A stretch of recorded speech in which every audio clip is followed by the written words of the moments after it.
e que a Mãe Maria Santíssima, com a sua luz rosa de puro amor, possa nos cobrir, nos animar e nos encher de sua graça para que possamos nos dedicar cada vez mais ao processo de aprendizado espiritual.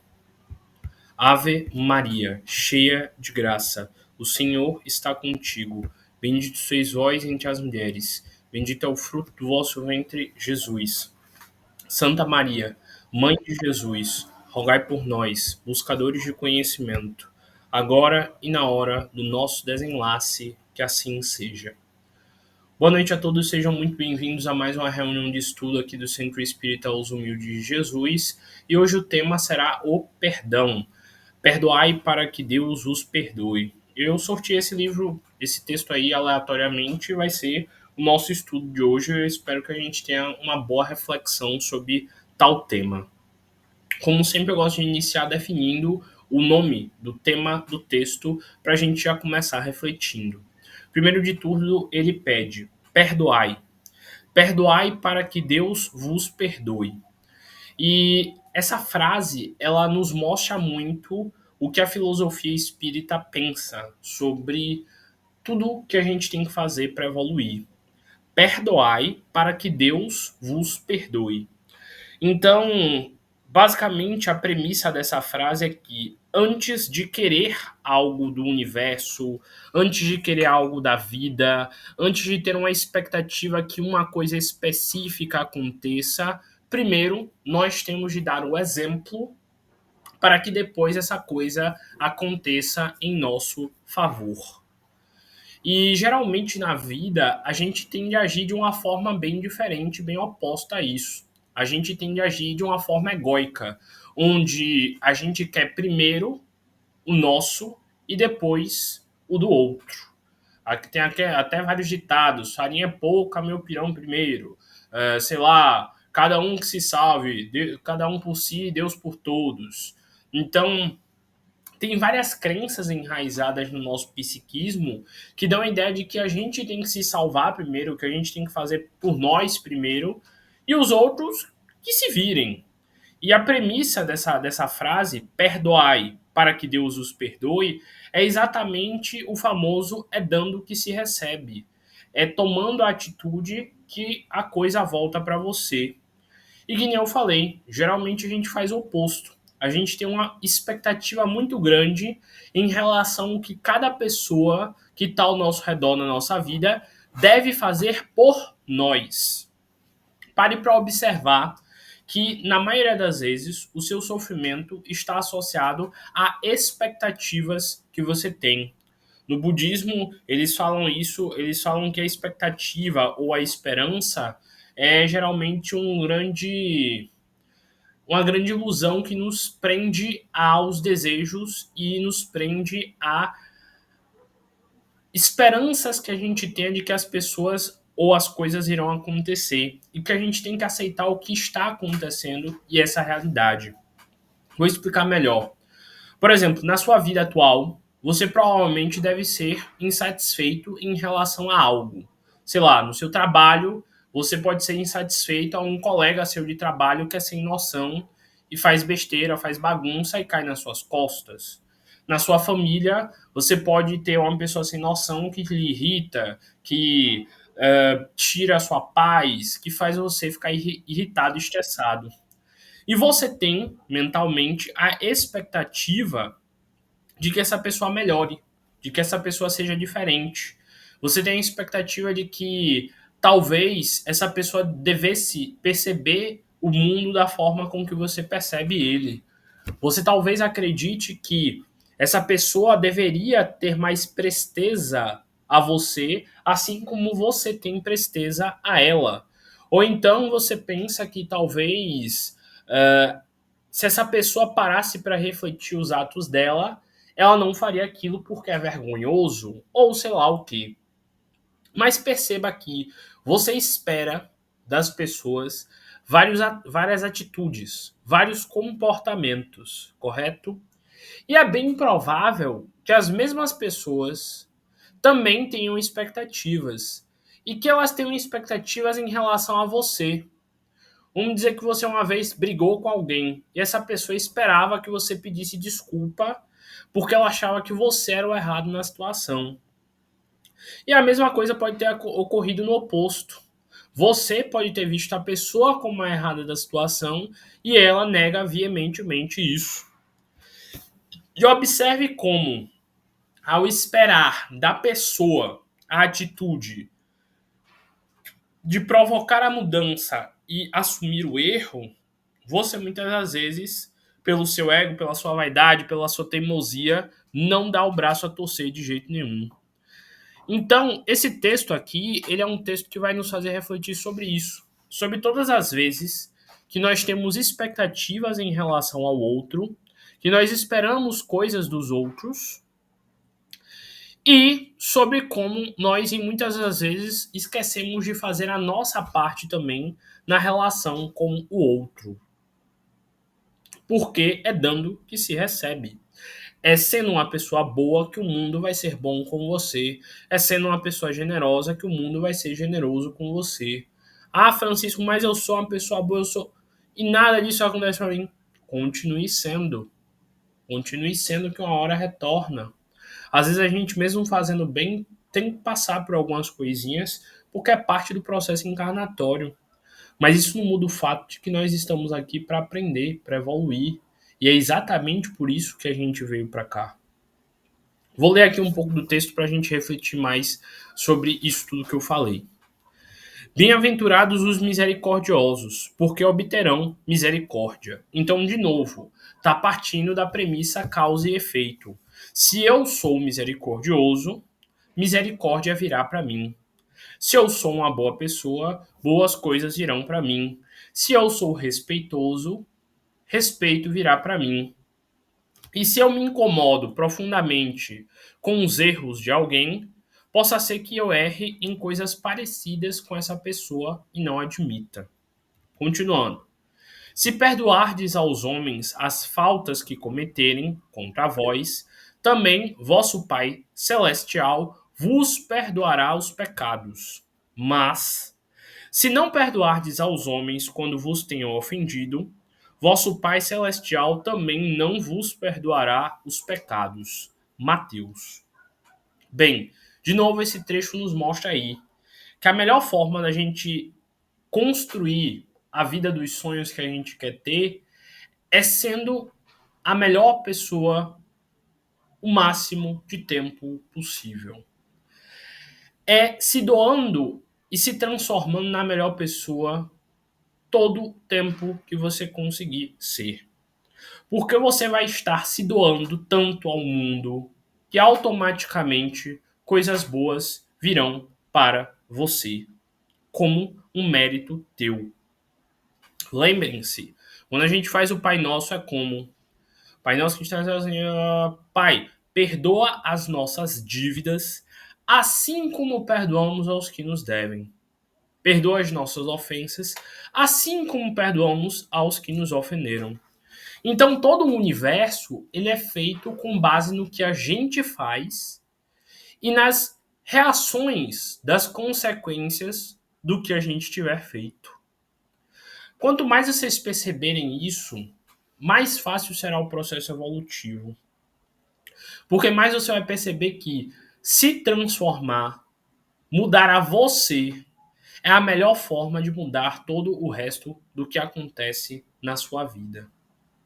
Quanto mais você tiver consciência de quem você é, e quanto mais você se transformar, mais as coisas ao redor na sua vida se transformarão. Toda a base desse texto aqui é a causa e o efeito. A causa de ser uma boa pessoa e os efeitos dessa bondade gerados na nossa vida. Vou continuar para a gente continuar aprofundando nisso. Se contra vós pecou vosso irmão, ide fazer-lhe sentir a falta em particular a sós com ele. Se vos atender, tereis ganho o vosso irmão. Então, aproximando-se dele, disse-lhe Pedro: Senhor, quantas vezes perdoarei a meu irmão, quando houver pecado contra mim? Até 7 vezes? Então aí esse trecho aqui é um diálogo que Mateus cita, que aconteceu entre Jesus e Pedro. Porque tinham acontecido várias coisas que deixaram Pedro chateado, e Jesus falou para ele que, Pedro, a melhor forma de você se libertar desse sofrimento que você está tendo aí é perdoando essa pessoa, é se libertando dessa situação. Mas Pedro era muito teimoso, tanto que Jesus dizia: Pedro, você é igual a um Petrus, você é igual a uma pedra. Por isso que Pedro foi batizado com esse nome por Jesus. O nome verdadeiro de Pedro, se eu não me engano, não é nem esse. Jesus deu esse nome Pedro porque ele era rígido, ele não aceitava direito as coisas que Jesus dizia. Ele sempre questionava, ele queria debater, ele não entendia. E aí ele foi e perguntou: Jesus, eu tenho de perdoar as pessoas até 7 vezes? Aí Jesus respondeu: não, vos digo que perdoeis até 7 vezes, mas até 70 vezes 7. Bora lá, o que isso quer dizer? Primeiro de tudo, a gente tem que parar para refletir nessa parte de Pedro. Pedro era um discípulo de Jesus que estava tentando se adaptar a essa doutrina que Jesus ensinava. Eu, assim como você, deve se questionar: poxa, Jesus está mandando eu perdoar, mas tem tanta gente que eu ia usar uma expressão, é melhor nem usar, ruim no mundo, que é difícil a gente simplesmente aceitar essa pessoa fazendo mal o tempo inteiro a gente e ter que perdoar ela. Mas lembrando, perdoar não significa, alguém me fez mal, não, eu perdoo, e conviver do lado dessa pessoa e tratar essa pessoa bem e se humilhar perante ela. Perdoar é você não deixar no seu coração a chaga da mágoa pelo que ela fez. Mas, obviamente, você deve se afastar dessa pessoa. Obviamente, você deve se cuidar para que essa pessoa não te machuque mais. Mas o que Jesus tenta falar aqui sobre perdão é perdão no sentido de se libertar do peso, da raiva, da angústia e da mágoa que a situação que aconteceu ou o que a pessoa te disse possa ter gerado em seu coração. E aí Pedro vai lá e questiona: 7 vezes, mestre? O 7 na numerologia, nas antigas religiões, era um número que representava a perfeição. Os 7 dias da semana, as 7 cores do arco-íris. Uh, tem um monte de coisa que tem simplesmente sempre 7.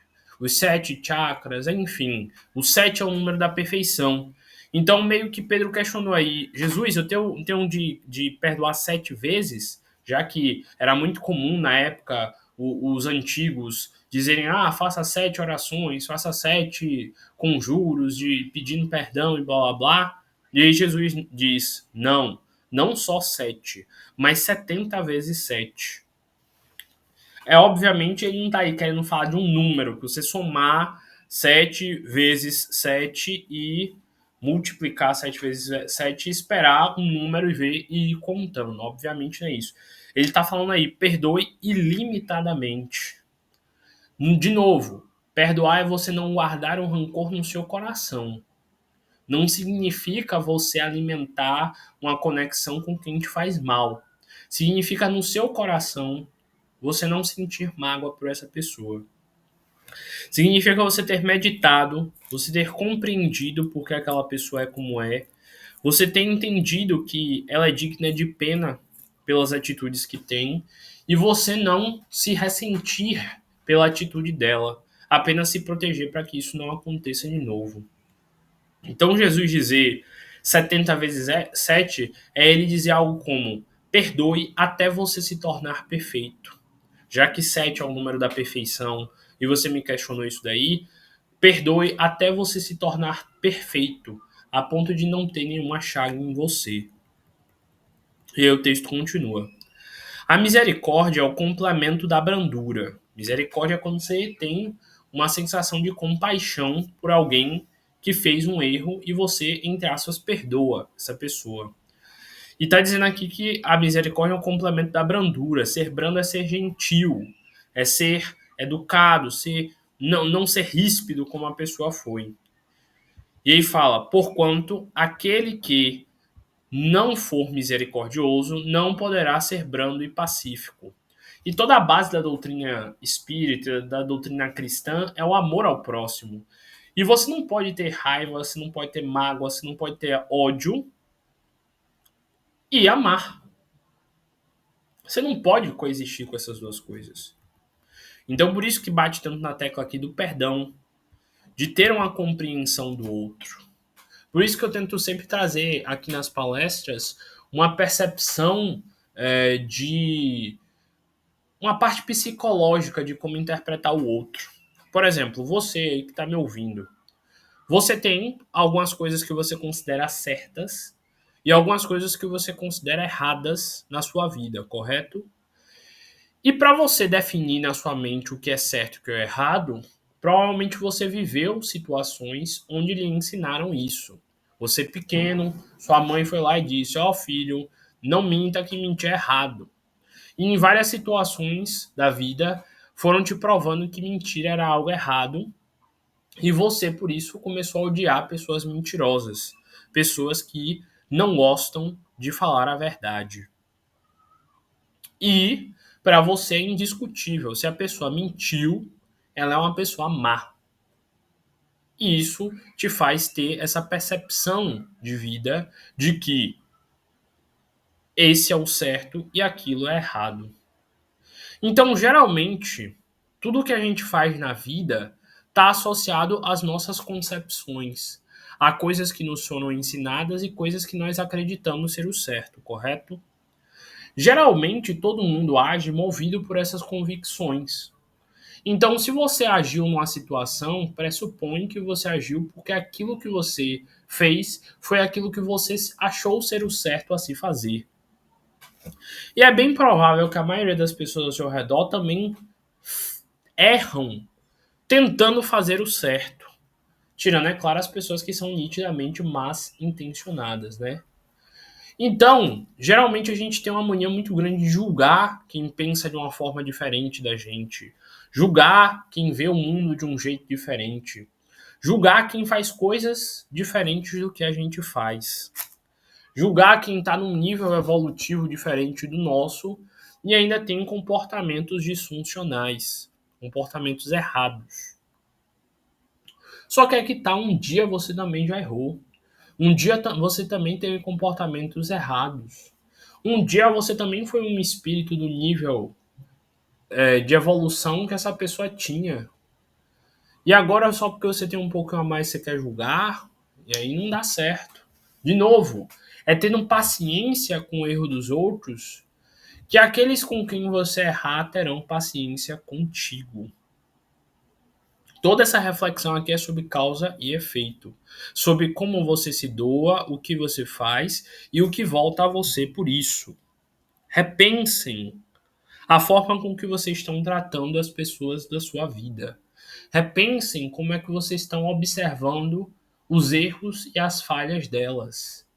Quando as pessoas ao redor de você erram, você é severo, você é agressivo, você é ríspido, ou você tem paciência, compaixão, protege a pessoa e tenta acolhê-la? Eu sei, é difícil a gente às vezes querer ter compaixão por alguém que nitidamente é mal, por alguém que nitidamente fez algo ruim contra a gente. Mas e aí? Guardar em você esse rancor vai fazer que diferença na sua vida? E aí continua. Ela consiste no esquecimento e no perdão das ofensas. O ódio e o rancor denotam alma sem elevação e sem grandeza, o que é muito bem explicado lá na parábola do festim de bodas, que fala da túnica nupcial, que diz que o nosso espírito é como se fosse uma túnica alva, límpida e branca. E que cada vez que a gente pensa uma coisa negativa, que cada vez que a gente emite um pensamento de raiva, de ódio, de rancor, é como se a gente estivesse jogando a tinta preta nessa túnica límpida, alva e branca. E que cada vez que a gente toma atitudes positivas, a gente perdoa, a gente se torna alguém melhor, a gente está limpando essa túnica, a gente está limpando esse tecido e deixando ele límpido.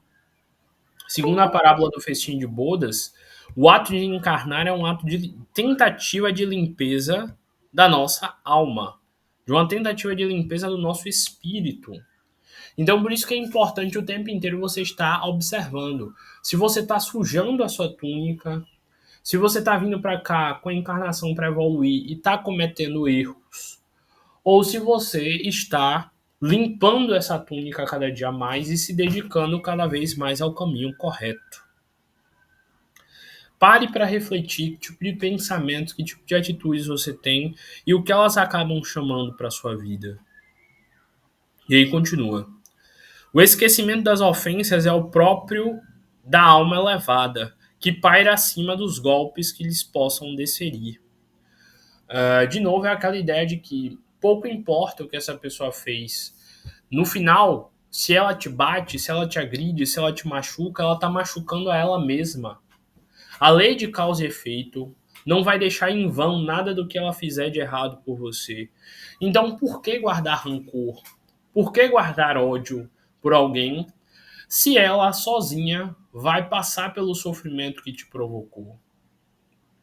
Se ela sozinha vai ter que lidar com essa situação depois?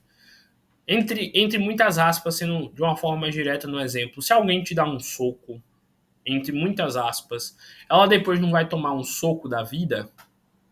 Então, para que guardar raiva, ódio e rancor? Para que tentar vingança se a própria vida já vai ensinar aquela pessoa do quanto ela foi errada em fazer aquilo contigo? Então, essa é a base da ideia do kardecismo. Não vale a pena você guardar ressentimentos por alguém se a própria vida já vai ensinar a essa pessoa as consequências daquilo que ela fez. Ele continua. Uma é sempre ansiosa, de sombria suscetibilidade e cheia de fel, e a outra é calma,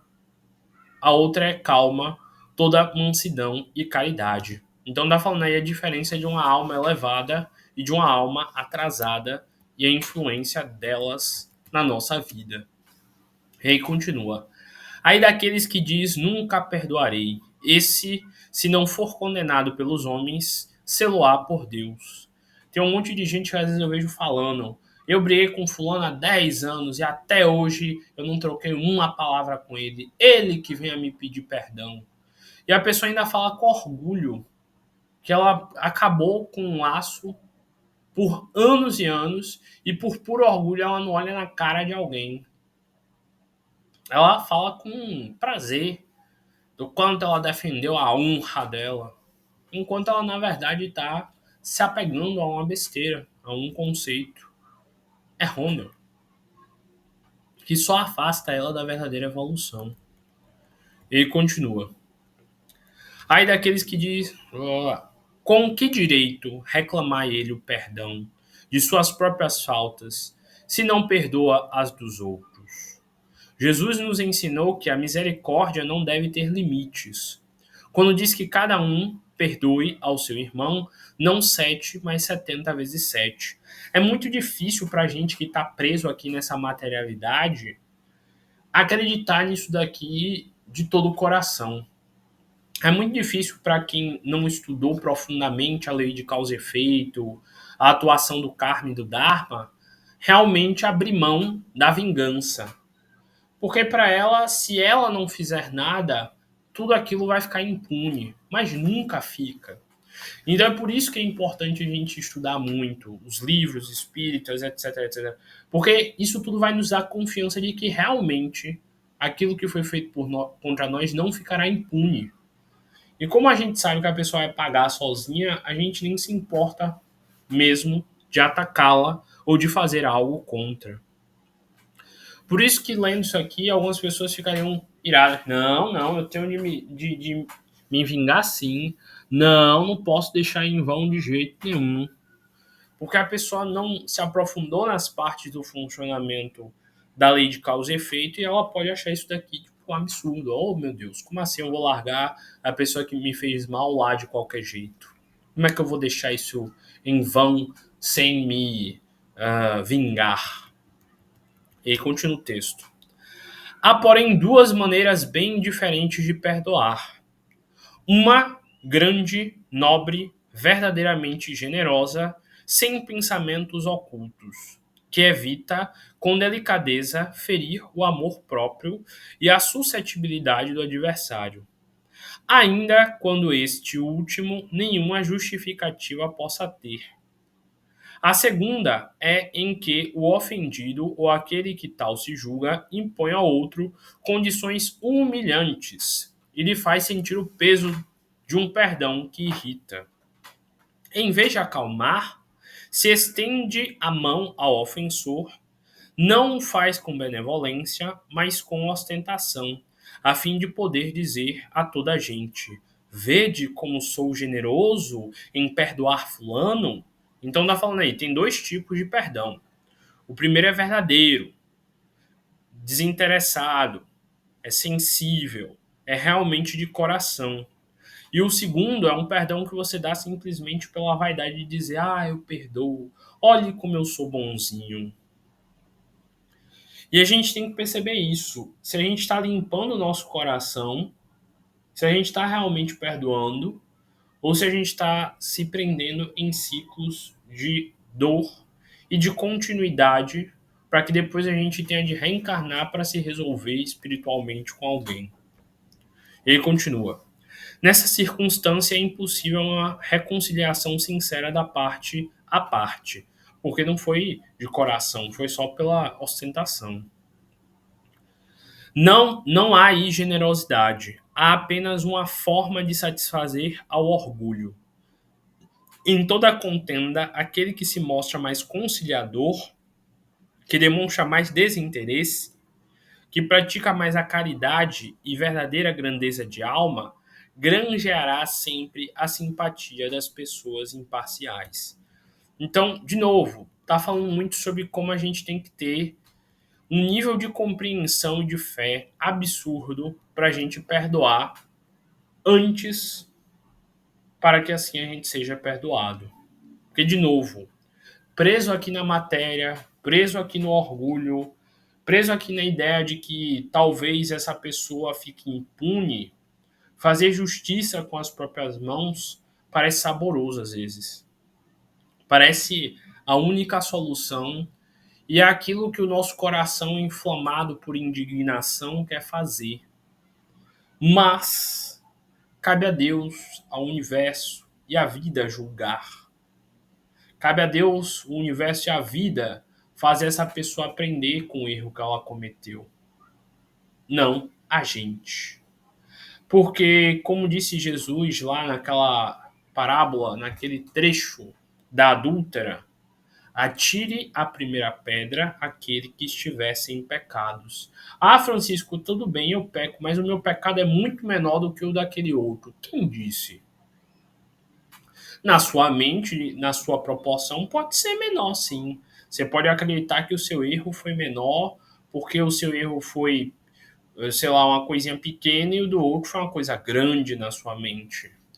Mas é você que tem que decidir isso, é você que tem que cumprir a forma de, digamos assim, punir o outro, ou quem realmente criou tudo, ou quem realmente sabe a forma correta de equilibrar.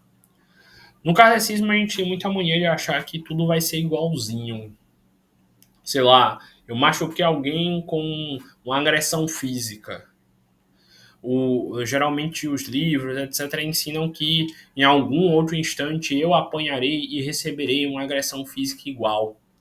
Mas não é bem assim. Na verdade, o karma ele vem de forma que a gente sinta proporcional dor. Então, às vezes, psicologicamente, você pode sofrer uma dor maior do que aquela de ter sido, digamos assim, agredido fisicamente.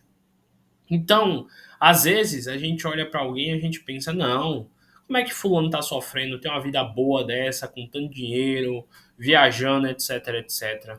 Mas às vezes na mente dessa pessoa ela é tão infeliz que aquela viagem que ela faz e tira foto não tem valor nenhum. Que aquele dinheiro que ela ganha mais que você fica pensando como é que alguém que rouba tanto, que faz tanta coisa errada, pode ter mais dinheiro e mais felicidade que eu. Aquela pessoa é infeliz com aquilo tudo ali que ela tem. Então a gente tem muita mania de comparar sem conseguir ver o todo, sem conseguir ver a informação por completo. E nessa, a gente acaba julgando o outro, sem saber que às vezes ele tá pagando e tá pagando e muito por tudo que ele faz. Que ele não tem paz mental nenhuma. E que nem eu falei, às vezes dores psíquicas são muito mais sofríveis do que dores físicas. O psiquismo dói muito quando ele para nos atormentar. Então, de novo, perdoai para que serdes perdoado. Tudo o que você quiser na sua vida, dê primeiro passo de fazer o bem em direção a isso, que a tendência é que isso volte para você. Estude, se aprofunde na lei de causa e efeito, no conceito de karma e dharma, no conceito da roda de samsara. Aprenda, leia tudo que te ajudar a entender sobre as leis kármicas, que você vai ver que ninguém escapa delas. Ninguém escapa delas. Que o seu próprio espírito, na verdade, é o que acaba te jogando nas situações kármicas. Eu lembro de uma vez que eu li isso num livro. Eu tinha muita ideia de que era Deus que jogava os karmas nas pessoas, que era o espírito protetor que fazia a pessoa passar pelo karma porque estava lá no livro dos karmas, enfim. E aí um livro disse o seguinte: não, se você cometeu erro, você emitiu a energia ruim. Se você emitiu a energia ruim atrasada, ela ficou presa e grudada já no seu espírito. Então, no momento certo, na oportunidade certa, o seu próprio espírito puxa o karma. O seu próprio espírito te joga na situação onde você vai ter que pagar por aquilo que você errou. Então, não é Deus que te faz sofrer. Não é Deus que não olha por você. Não é Deus que esqueceu de você. É muitas vezes o seu próprio espírito puxando situações negativas pelos próprios erros que você cometeu, pelas próprias falhas que você teve no teu passado. E de novo, só fazendo bem, só cobrindo essas energias negativas que tem dentro de você com energias boas, é que você vai conseguir se libertar desse ciclo de dor. Então, de novo, é dando que se recebe. Lembrem, a prece de São Francisco é esse textinho aqui puro. Se a gente realmente vivesse a prece de São Francisco, nossa vida ia ser totalmente diferente. Porque ela é uma prece linda. Senhor, fazei de mim instrumento de vossa paz. Primeiro que a prece já começa pedindo para que Deus nos auxilie a ser a pessoa mais correta do mundo o tempo todo, com a influência e o auxílio dele. E depois o resto da prece é todo mostrando que se a gente quer ter algo na nossa vida, primeiro a gente tem que dar o passo de se doar a tal caminho, se doar a tal situação. Muitas pessoas vão talvez questionar em relação à riqueza, Francisco. Como é que eu faço para ter mais riqueza quando a gente ainda está muito preso no ego e na verdade a gente fica muito nisso? Riqueza não é só material. Não é que você vai ter que, sei lá, literalmente doar dinheiro para as pessoas e dar dinheiro para pessoas para que o universo te traga dinheiro de volta. Riqueza, existem riquezas de vários tipos. Conhecimento é uma riqueza intelectual. Amor é uma riqueza emocional. Carinho é uma riqueza também sentimental. Então, às vezes, quando você está dando carinho e conforto a alguém, através de um prato de comida, através de uma oração, através de um conselho, você está doando riqueza para essa pessoa. E voltará riqueza para a sua vida. Pessoas te ajudando, pessoas abrindo portas para você. Riqueza não é só dinheiro, não é só um pedaço de metal, não é só um pedaço de terra que tirou de uma montanha, chamaram de ouro e aí você paga caro por isso. Riqueza vai muito além. Tem muitas pessoas ditas pobres aí que são absurdamente ricas. E tem pessoas que são ditas muito ricas por aí, que são absurdamente pobres.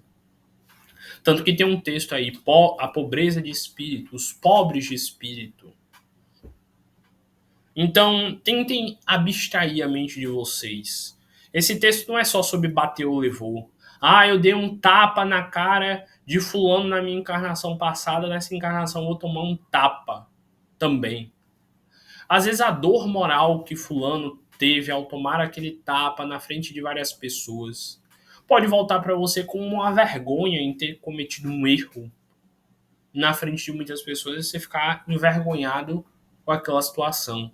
Então não achem que o karma é simplesmente preto no branco. Eu dei um tapa em alguém, alguém vai me dar um tapa um dia.